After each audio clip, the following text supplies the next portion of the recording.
گهدارن هیویف ام ینهشا از ختام یوسف بورمد کوشیا تکنوشیانده و تخلقا ایرو ده امی بدنا خویا کرنش گهدارین دلال را چاوه هین بکارن رو پلا خویا فیسبوک خورد کن و بپارزن شختیراقه و اینها جگر ابراهیم شمرب آخویل سرویم جاره.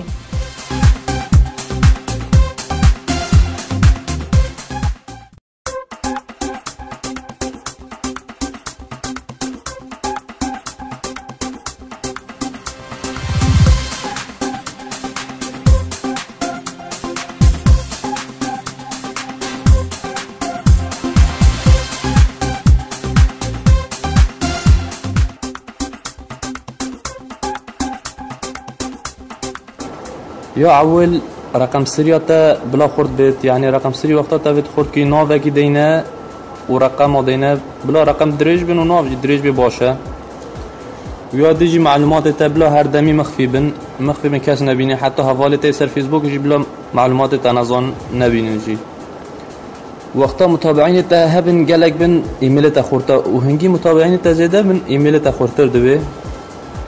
و نگزه جوالی نگزه وقتا نگزش ترورن ایمیل تا خورد به و هنگی نگزش ترورن ایمیل تا خورتر دو به خورتر دو به وقتا عجابات و تعلیقات سر منشورات تاتن اوج ایمیل تا خورد کن افتهابن ایمیل تا گل خورد به کس نکار اختراق که هکر تاف نبن چن ابلاغ اکثر ایمیل تا ورن دون ایمیل تا بسنه تیدین کا وگرین مثلا 5-6 ابلاغ سر ایمیل تا ورن یه بسنه تیدین کا وگرینی وطريقة هكرت به هنجيت فيسبوك خذاكي رسالة اشتراوري مثلا هناك فاكن تنازاني رسالة اشتراوري بيجي فيسبوك تا نها فاكرنا مثلا سر تليفونه سر كمبيوتري أو جي تهري إعدادات تهري أمان دينا إشعارات تسجيل الدخول الخاصة برسالة نصية أو بريد الإلكتروني أو جي هكرت به شيء كي هنجيت إيميل خذاكي رسالة اشتراوري بيجي إيميل خا ذاكرية سر تليفوني يان سر كمبيوتري ساعات يجي دينين نظامي. طريقة جديدة أوجه الموافقة على تسجيل الدخول برموز الحماية مثلا أوجه كارتويتشيكي هنجي فيسبوك خذاكي رسالة استراوري كودك تدا توی کودی داخل که حتی فیسبوک ده مثلا هکر حواله تا مروبن تا رقم سیرات زانین بیت بزانی هرن فیسبوک ده وکن نکارن وکن چون وقتا رقم سری صح جی دینا رساله اشتراوری کود ده و کود داخل نکی زحمت ببه و جارنا هناك رابط مهورتن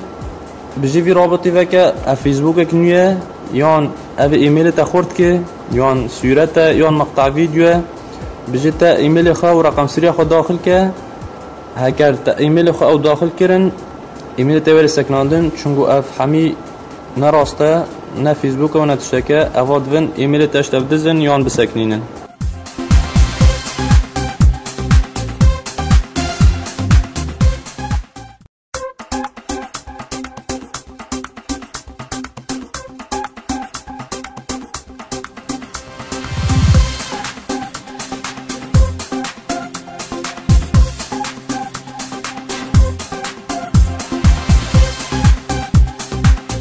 گهدارن دلال ام گهال داویا کوشیا خو وم پیوینا گوهوهن سوداج به خلکی گرتی به حتی خلک کادن هین بمینن خیر و خوشیده